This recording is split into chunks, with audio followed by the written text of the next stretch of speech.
So tonight I want to devote the evening to speaking about practice, kind of a more practical talk.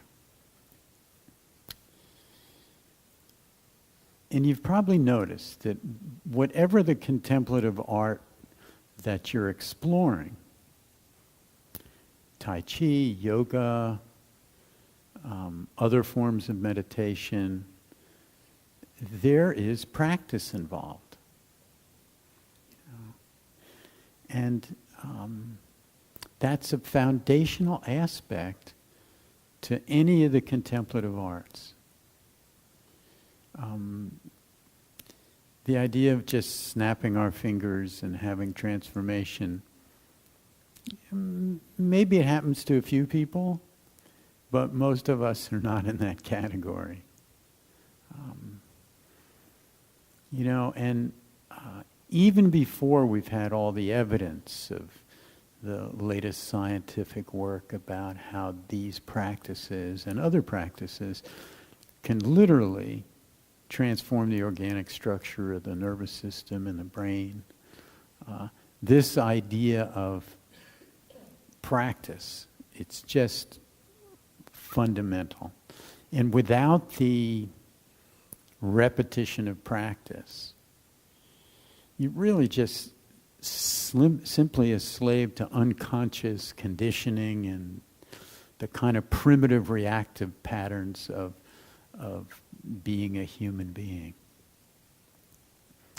I mean, as human beings, we're oriented to move ourselves away from unpleasantness and towards pleasantness. That's how we roll. That's what we do. And I always think back to 10th grade biology. You get that slide and you put the pond water on it and you're looking at all the little creatures moving around, the paramecium, the amoeba, etc. And I don't know whether they told me to do it or it was something in my sadistic nature or something, to turn on the Bunsen burner and put it on a corner of the slide and watch those little buggers kind of try to run away, But we're not that different than those little creatures. I mean, we did evolve from single-cell creatures out of the sea, or at least that's what science believes at this point. I have this kind of zany friend, and whenever I ask him, I say, "Well, how you doing? How you doing?" And he'll go, "Oh, I'm keeping it quite simple. I'm slithering away from pain and towards pleasure." That's.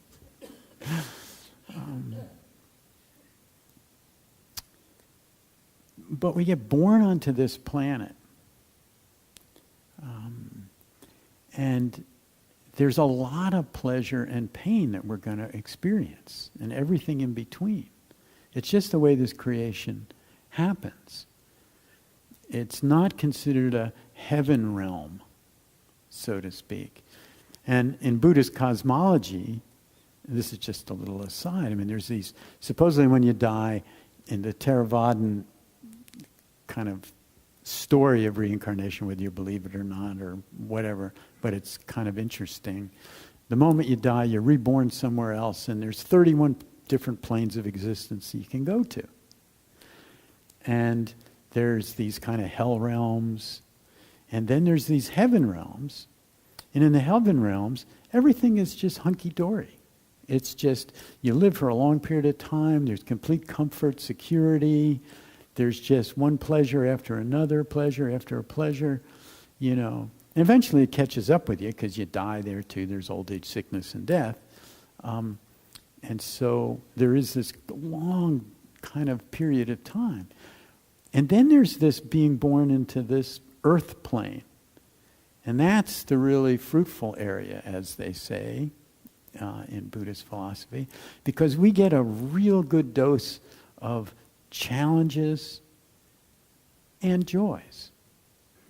So we can really kind of develop ourselves based on where we've landed this time as earthlings. And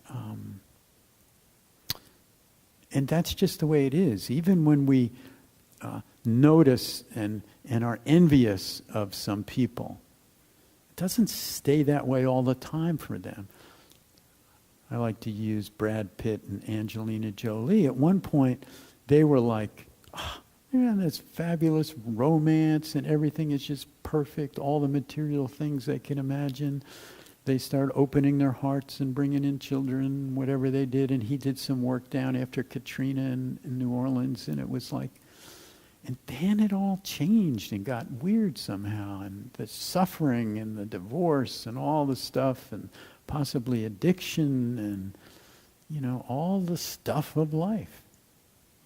So even who may appear as a god or goddess on this earth plane, it's not so easy. So we've got these challenges, whether they are emotional challenges and periods of difficulty, physical challenges, physical sensations that are difficult to be with. And the survival energies that we work with that are from the primitive parts of our brain, that kind of wanting, that kind of can we ever have enough resources for ourselves, our family, our tribe, our country? There's this kind of endless kind of wanting. And then there's aversion, pushing away, not wanting. And then there's the fears that we have to deal with, and all the worry and planning, this organism trying to get everything organized for us around survival, and that we can live in comfort forever in full health. And but there's these challenging energies of survival. And so it's like these spiritual paths are designed to help us, whether it's this one or other ones, are designed to help us meet these challenges of being human with as much grace and ease as possible. But these survival energies are in us. They were in our ancestors. They go all the way back to those paramecium. They're trying to escape, So contemplative practice has a real challenge. And it's natural that we have these energies. So, and this practice, this Buddhist practice, not only that, it asks you to turn your attention directly to what's happening. That's ultimately the goal. Whether it is challenging grief, anger, sadness, or joy, calm, peace. To be with experience as fully as possible. Turn toward the experience with as much mindfulness, equanimity, and compassion as could be mustered in that particular moment. So we're learning this skill, this meditation skill.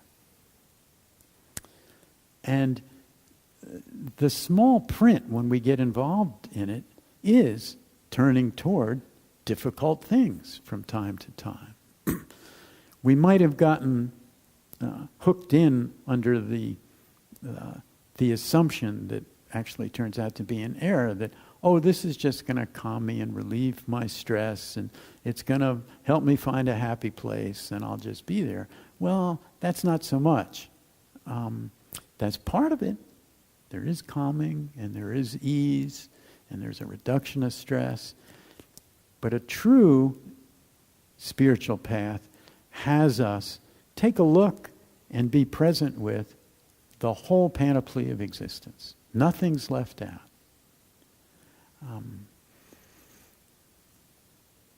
And so, practicing formally meaning sitting meditation, and there's informal practice where we're trying to be mindful on the fly of everything that's happening, or at least an occasional breath, an occasional body sensation as we move through the day. But formal practice, I've found with myself and with speaking with friends that have developed transformational practices, that there's a supportive kind of structure that can help, because there are times of difficulty. And so we are creatures of desiring pleasantness. And so setting up our formal practice that has elements of pleasantness in it supports us as we at times need to be with challenges. So for me, I like practicing at dawn, or just as the sun is coming up. Other people have different, biorhythms, etc. But that works for me. Getting up, putting some seed out for the birds, making some matcha green tea, drinking that down, stretching a little bit, and then sitting down and gladdening the mind to begin with. And I talk about it here and usually lead that into meditation. So it could be reflecting on things I'm grateful for. It could be reflecting on generous acts that I've performed. It could be reflecting on the qualities of a Buddha or a entity, person, saint, sage that exhibits that kind of compassion and clarity and wisdom. And those are the three areas that the Buddha suggested to his students, to brighten the mind, gladden the mind. Because oftentimes we sit down and it's like we're still all jumbled up in all our stuff, all our worry, etc. But to take a few moments, brighten the mind, kind of sweep the heart and mind a little bit clearer, and then begin. During the practice is another area that's important and critical, I think, to bring as much love, compassion, and kindness to ourselves as we can. And that's why I like that pause so much and teach that. And I learned it many, many years ago now from a monk. That, the mind, it runs away. That's what it does. And it's scanning and it's trying to help us get everything in order. It's planning, it's wanting, it's not wanting, it's very active in its survival. So kind of accepting that's what it does. And when we sit down, there will be actual moments where we'll wake up. And we'll go, oh, look at that. Look at how different that is from when I'm, fantasizing, remembering, planning. And to see that as a sacred pause of awakening, and to know it, to feel it, to hang out with it as long as possible. The breath or whatever our anchor is not magic. It's just an anchor. But those moments where we can really feel that presence, that aliveness, that our senses on and awake, is a beautiful moment to hang out in as long as we like.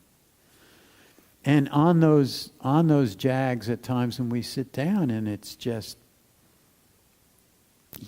sadness, grief, anger, worry, whatever, to recognize that, oh, this is suffering. Feel where that is in the body and bring as well as we are able in that moment some compassion for ourselves, because it's hard. It's hard to feel certain emotions that are difficult. And we're trying to hang with them, allow them to run the course like everything else runs the course in this creation. It arises, it does whatever it does. It flowers and then it dissolves. And so adding in that piece of, wow, this is hard. I thought I was through with this grief over this person or this loss or this betrayal. And here it is again. It's come up. Where do I feel it in my body? Can I be with it with kindness? And can I recognize this is hard and it hurts? Just like I would recognize if a toddler fell down and skinned their knee. You know? Just kind of comfort. Bringing what comfort we can to the process.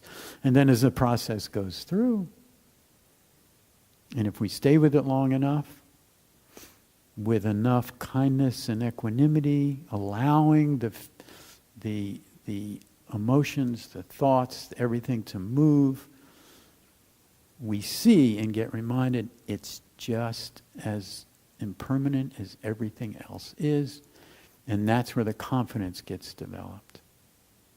So we're turning toward and opening to everything. And these practices, it's like any other skill that we've learned.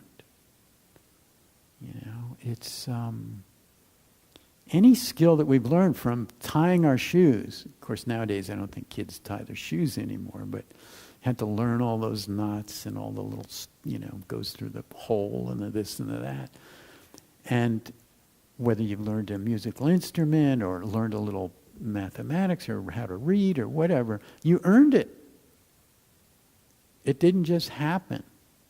It was incrementally, and that's the way all the spiritual paths are. You know? They're earned.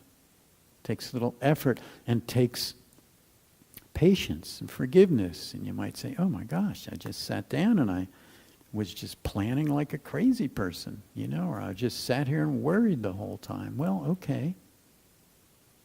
Next time there might be 10 seconds where you actually can feel your body, and so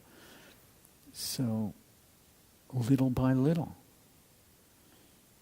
so there's a gentleness to be that has to be part of our practice.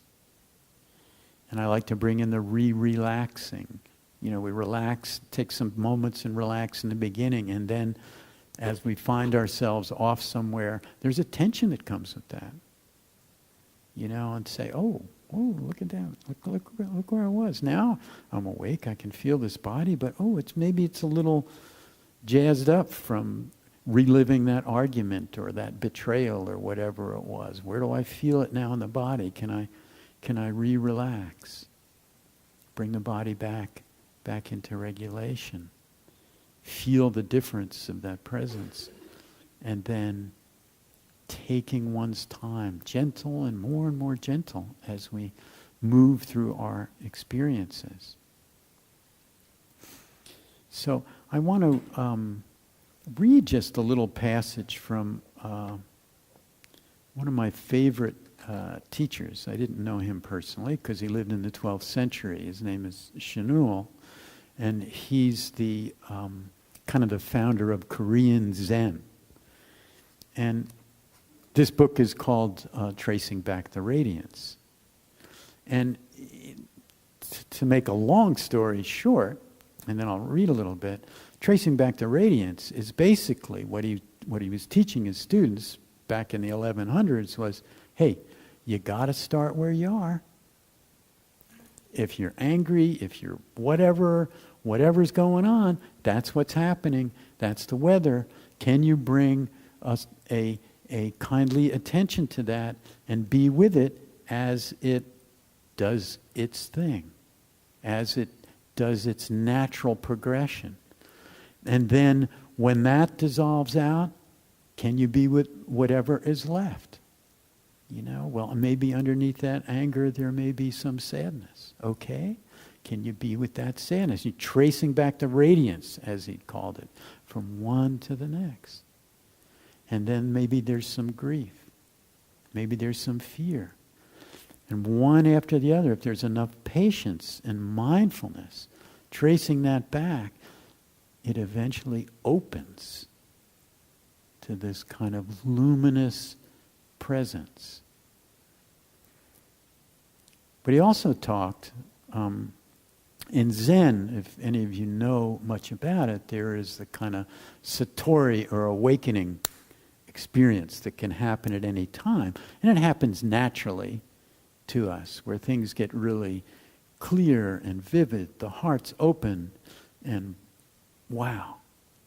It's that kind of wow experience. And so there's some Q&A here that happens between him and his students.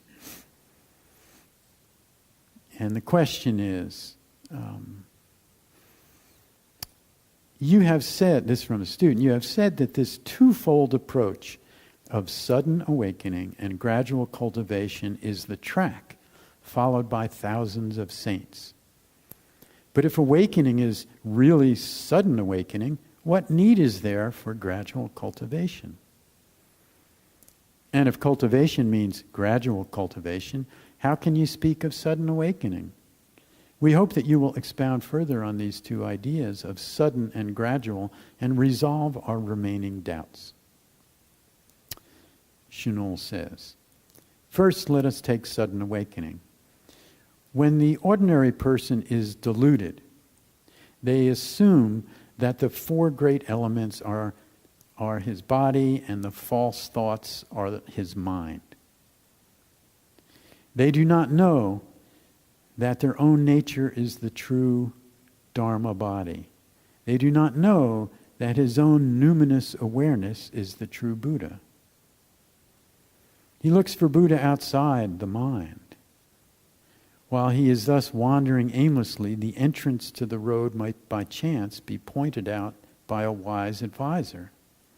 If in one thought he then follows back the light of his mind to its source and sees his own original nature, he will discover that the ground of his nature is innately free of defilement, and that he himself is originally endowed with a wisdom nature which is not a hair's breadth different from that of all Buddhas. Hence it is called sudden awakening. And that's that tracing back, taking whatever it is, being with all that we can bring to it, that equanimity and kindness, and moving back. Next, he says, let us consider gradual cultivation. Although he has awakened to the fact that his original nature is no different from that of the Buddhas, the beginningless habit energies are extremely difficult to remove suddenly, and so he must continue to cultivate while relying on this awakening. Through this gradual permeation, his endeavors reach completion. He constantly nurtures the sacred embryo, and after a long time he becomes a saint. Hence it is called gradual cultivation. This process can be compared to the maturation of a child. From the day of its birth, the baby is endowed with all the sense organs, just like everyone else, but its strength is not yet fully developed. It is only after many months and years that it will finally become an adult.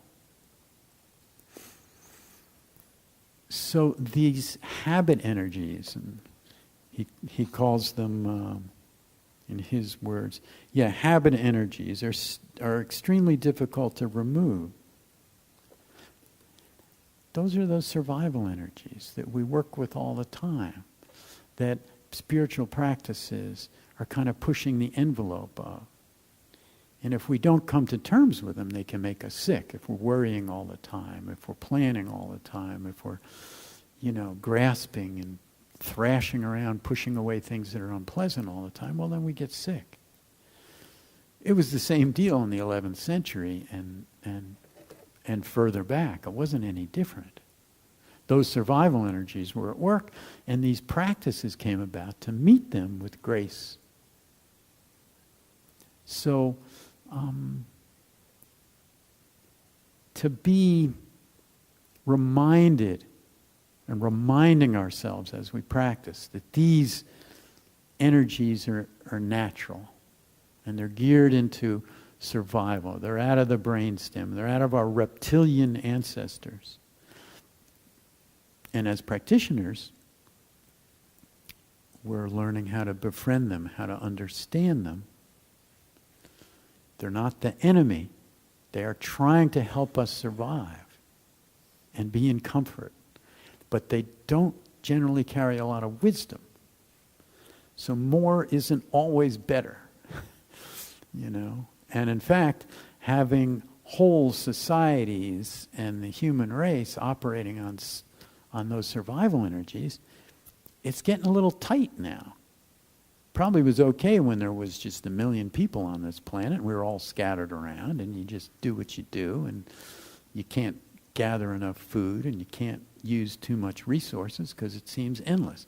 Well, it's not the case anymore. So we've got ourselves a consciousness issue. And these ancient practices direct ourselves at that.